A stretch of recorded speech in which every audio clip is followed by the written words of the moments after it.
You'll start off with a 4x4 square for this one, and really we're just gonna attach this button, and you can really put it anywhere you want. I'm gonna try and probably keep it towards the middle so it looks a little more intentional. And the button itself is fairly easy. You wanna start off with a double thread on your needle. So you can kind of see I've got both sides on here, and then I've tied the knot at the end rather than doing one side. And again, we're always going to start off on the bottom of the fabric, so the wrong side. So I'm going to start off coming up through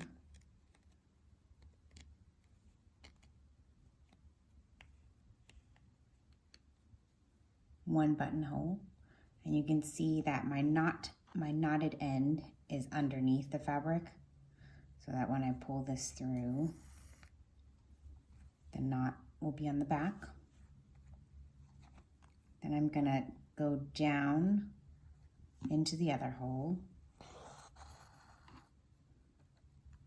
gonna pull that pretty tight. Now, one thing that's gonna be really important on this button, you've actually got kind of a flatter side as well as a sort of almost rounded side on the top. You can kind of see that the best from the side perspective. I want to keep the flat side facing the fabric, but because it is flat, if you try and pull the string taut so that it's nice and tight against the fabric, a buttonhole is going to have a really hard time going underneath this button. So we need to create what we call a shank, which is basically just a little bit of kind of a knot underneath the button, and that just forces the button to have a little bit of space so that a buttonhole can go around it. So how I do that is, again, I'm coming back up into the same hole, but rather than coming up and into the hole of the button like I normally would. So normally you want to come out the buttonhole, but rather than doing that, I'm actually going to stick this underneath. So you can kind of see I pulled the button out a little bit so it has a little bit of that room. And I've pulled the needle out from under the button. I'm still pulling it pretty tight here. I'm going to keep that nice and taut. But you see how I'm coming out from under the button? I'm going to swing underneath the button a couple times. 1, 2, 3, 4, 5.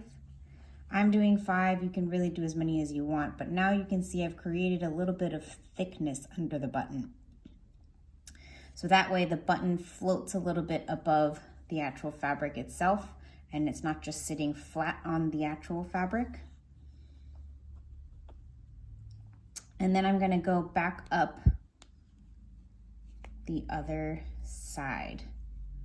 Okay, so coming back out from the other side of the button and then going back down into the button hole, just like I did in the first stitch.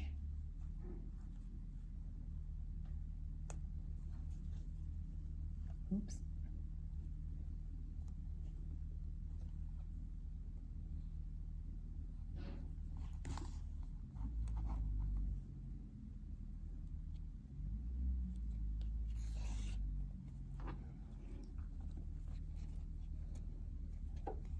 And I'm actually using a thicker button thread, which will also help secure this button a lot better than your regular single thread.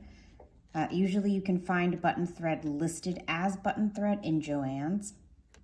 And I'm gonna come back up that buttonhole and back down just a couple more times to kind of really secure the button. Once you have that shank in place, it really is allowing you to have a little bit of room under there. So in this case, I can actually fit a buttonhole around this and it'll lay nice and flat. When I'm done, I'm gonna go to the back side, and I actually do one little stitch through a big chunk of that thread that I've put in the back. And then rather than pulling all the way through, I'm gonna leave a little loop here, and I'm gonna pull the thread and feed it right through that loop once.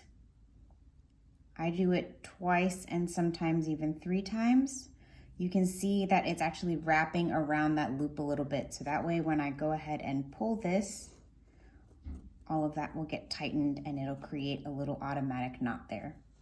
Then once I'm done, I'm just gonna go ahead and trim that.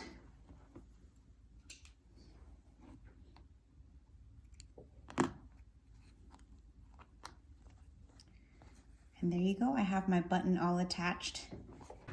And that's it.